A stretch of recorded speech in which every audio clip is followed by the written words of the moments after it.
Tuwing katapusan ng Agosto mga kaibigan, ay lagi kong napapansin taon-taon na laging nagpaparamdam ang mga ligaw na kaluluwa dito sa kampaning ito.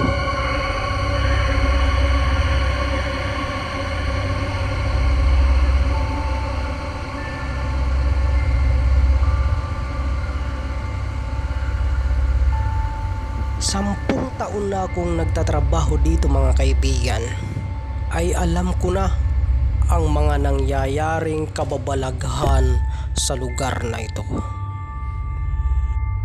Napansin ko mga kaibigan ay nakabukas ang kisame at biglang may tumulo na galing sa kisame. Dahil kinabahan ako, ay nagdesisyon akong umuwi na lang.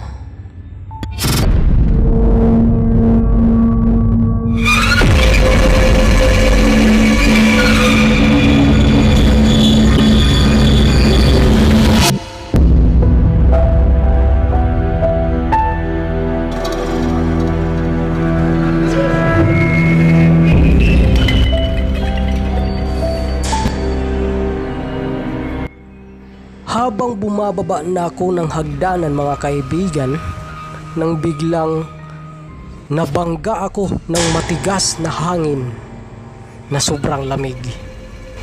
Kumaripas ako ng takbo pabalik.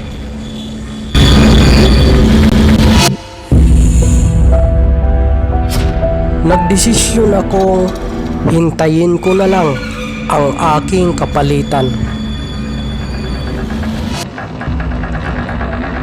Pagpasok ko sa opisina ay may naririnig akong umiiyak na bata.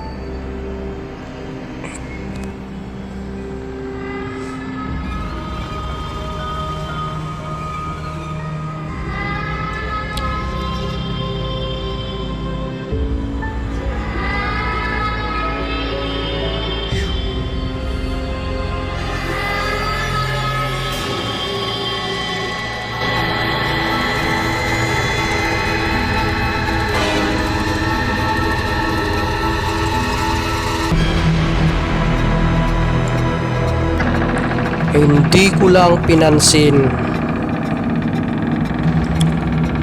Nagpasya akong ituloy na lang ang aking mga gawain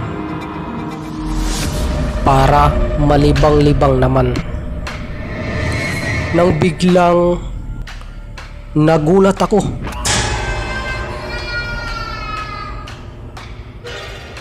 Ayan na naman siya. Ang batang hindi matahimik ang kaluluwa. Sinubukan kong tawagan ang aking kapalitan, ngunit hindi sumasagot at biglang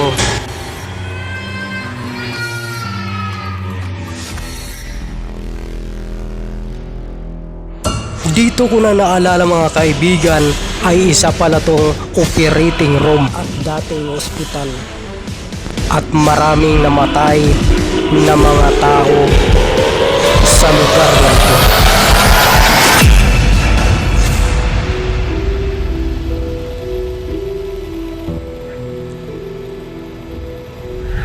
Walang tigil ang pagpaparamdam ng bata, kaya tumakbo ako sa labas.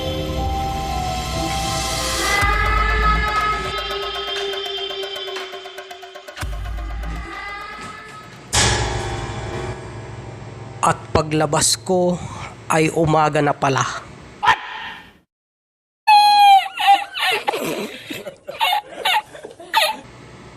Hindi lang ako lumabas. At tulala akong naglalakad palabas. Sinubukan kong ikwento sa mga gwardiya mga kaibigan, ngunit walang naniniwala sa akin. Dala lang daw ito ng pagkatakot dahil mag-isa lang ako.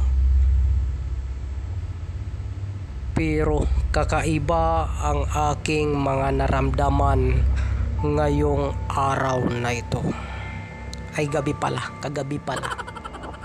Maraming salamat sa panonood at kung nagustuhan nyo ang video na ito ay i-click nyo ang subscribe at mag-like kayo at i-click naman ang ating bell button para ma-update kayo sa aking mga videos dahil marami pa tayong mga katakutan at katatawa ng mga kwento. Maraming salamat. And God bless po sa ating lahat mga kaibigan.